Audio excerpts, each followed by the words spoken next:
नमस्कार मित्रों। इस एपिसोड में मैं आपको ज्ञात कराऊंगा कि उत्तराखंड गैरसैंण क्षेत्र के प्राचीन महाभारत कालीन गांव सारकोट में किस प्रकार पलायन हुआ या नहीं हुआ, विस्थापन हुआ, गोरखों के आक्रमण को देखा। उससे पहले यहाँ के जो सेना नायक थे उन्होंने गढ़वाल के राजा की तरफ से अनेक सामरिक महत्व की लड़ाइयाँ लड़ी। यह तो मैंने पिछले वीडियो में आपको बता दिया था, लेकिन यहाँ के जो नई युवा जो कि यहाँ के गांव की भावी पीढ़ी हैं, युवा पीढ़ी हैं, शिक्षित हैं, उन लोगों का आप किस प्रकार आकलन करोगे, उनकी सोच क्या है, वो देश को, जनप्रतिनिधियों को क्या संदेश देना चाहते हैं। मैं यहाँ पर हमारे पूर्व ग्राम प्रधान सारकोट राजू नेगी जी बैठे हुए हैं और मैं इनसे पूछूंगा कि जो जिस प्रकार जनमत है इस ग्राम का, यहाँ पर जनसंख्या के हिसाब से देखा जाए तो कितने हैं प्रधान जी जनसंख्या? 300 परिवार है प्लस जनसंख्या, मतलब जनसंख्या लगभग 1600 के लगभग। 1600 से मैं समझता हूँ ज़्यादा होनी चाहिए। जो 3000 के पास कोई बता रहा था कि अब जनसंख्या बढ़ गई है, तो 3000 बच्चों को लगा करके 3000 के करीब बता रहे थे। तो यहाँ पर जो एक बहुत बड़ा जो जन समुदाय निवास करता है, यहाँ पर पलायन कम हुआ है, क्योंकि इनकी जो प्राचीन परंपरा, प्राचीन धरोहर के हिसाब से देखा गया है कि यह लोग अपनी ज़मीन से जुड़े हुए लोग रहे हैं।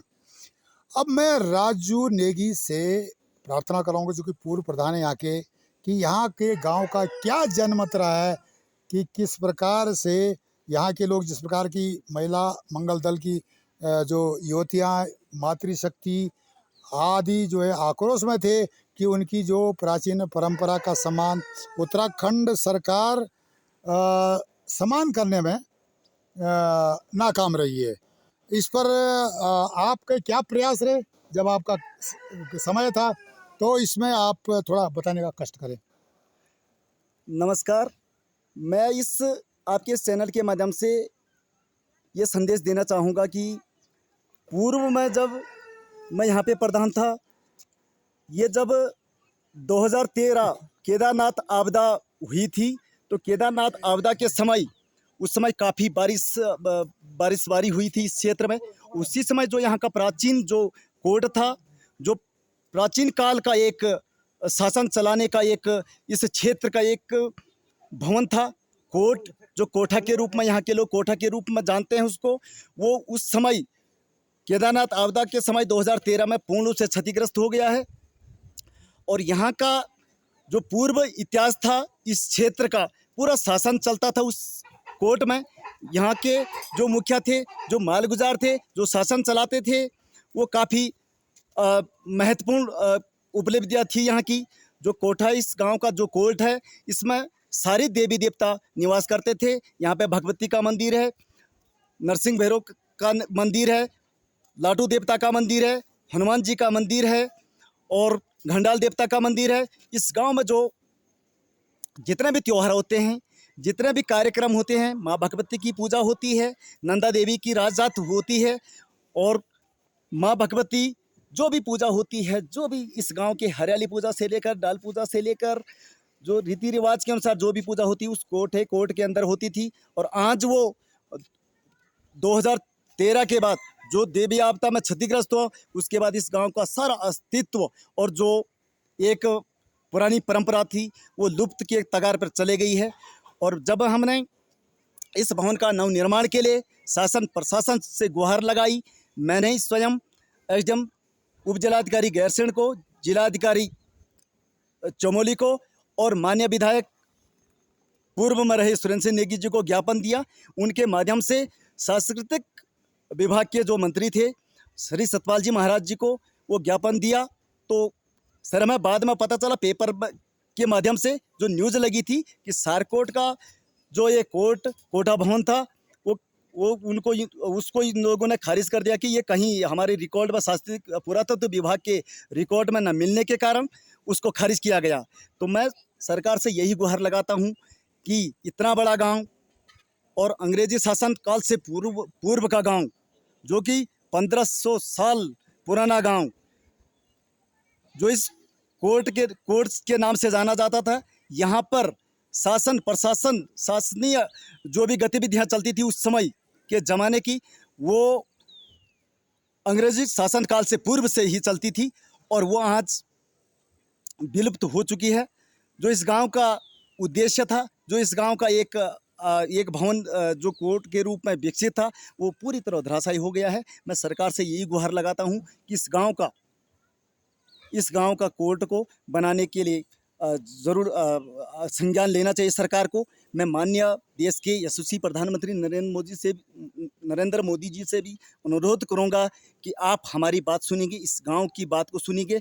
और मुझे विश्वास भी है कि अगर आपके संज्ञान में इस गांव के इस कोर्ट की बात पहुंचती है तो आप ज़रूर इस पर अमल करने का विचार करेंगे। मेरा यही आपसे आग्रह है। और इस हमारे उत्तराखंड के मुख्यमंत्री श्री धामी जी से भी निवेदन करता हूं कि जैसे ही इस गांव के ठीक सामने विधानसभा भवन के लिए इतने पैसे मिले हैं और इस क्षेत्र में इस गांव की भूमि पर विधानसभा भवन अरबों खरबों रुपयों से बना हुआ है, तो इस गांव का एक छोटा सा कोर्ट को बनाने का आप भी संज्ञान लेंगे। और हमारे गाँव वालों का आप पे पूरा विश्वास भी है और हम आशा भी करते हैं कि आप ज़रूर ही इस कोर्ट को बनाने के लिए अपना प्रयास करेंगे। धन्यवाद सर। ये यहाँ पर जो है पूर्व प्रधान राजे नेगी जी ने विस्तार से गांव के बारे में बताने का प्रयास किया। और क्योंकि वे यहाँ के आर्थिक या जो सामाजिक विषयों से जुड़े हुए प्राचीन गांव है, यहाँ पर लगभग 300 परिवार हैं इस गांव में। बहुत बड़ा गांव है, नीचे भी है। ये जो मैं यहाँ पर जहाँ खड़ा हूँ यहाँ से भी नीचे भी है। और साथ साथ आप देख रहे हैं ये जो सामने है हाइट पे उत्तराखंड की ग्रीष्मकालीन राजधानी भराड़ीसैंण, उसका भी आप दृश्य देख रहे होंगे। निश्चित ही यह एक विडंबना है कि इतनी थोड़ी 1 किलोमीटर की दूरी पर भी हमारे जनप्रतिनिधि या हमारे जो प्रशासनिक अधिकारी, पुरातत्व विभाग अनभिज्ञ हैं। अब जब गांव वालों की, इतने गांव वाले तो झूठ नहीं बोल सकते हैं, इसके पीछे एक सच्चाई है। प्राचीन धरोहर के संरक्षण की बात हो रही है। ये कोई लोग सड़क नहीं मांग रहे हैं, न विकास मांग रहे हैं। यहाँ का जो है गांव का जिस कोर्ट को जो सामरिक दृष्टि से कमांड हेडक्वार्टर की हैसियत से था, गढ़वाल के समकालीन राजाओं के समय में 8वीं शताब्दी में यह गांव अस्तित्व में था। उसके बाद यहाँ पर प्रशासनिक व्यवस्थाएं बदली होती गई और यहाँ के लोग अनेकानेक युद्धों में यहाँ के वीर सैनिक संलिप्त रहे। इन्होंने अपनी परंपरा, अपनी जो व्यवस्था को वैसे ही रखा, जैसे जो रीति रिवाज हैं बरकरार रखे पुराने समय से।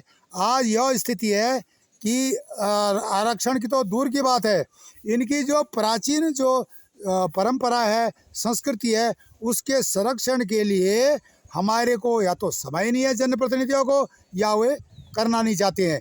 मैं निश्चित ही अनुरोध करूंगा उत्तराखंड के जनप्रतिनिधियों से, पुरातत्व विभाग से, प्रशासनिक अधिकारियों से और माननीय नरेंद्र मोदी जी जो कि भारत के प्रधानमंत्री हैं और जो विश्व स्तर के नेता हैं, वे इस प्राचीन भारतीय संपदा को, संस्कृति को संरक्षण देने में मदद करेंगे।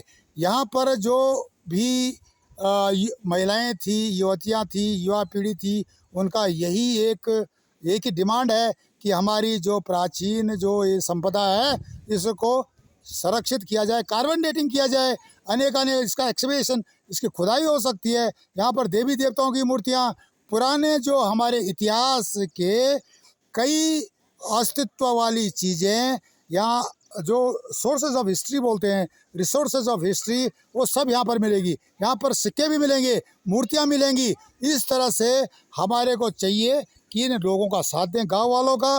और ये इनकी कोई बड़ी डिमांड नहीं है, ये सांस्कृतिक संरक्षण की डिमांड है। पिछले 3 एपिसोड में मैं इस गांव के बारे में आपको काफ़ी कुछ बता रहा हूं। आप हमारे चैनल ई-गाइड को लाइक करें, सब्सक्राइब करें, कमेंट्स करें और शेयर करें। मित्रों, तब तक के लिए नमस्कार, धन्यवाद।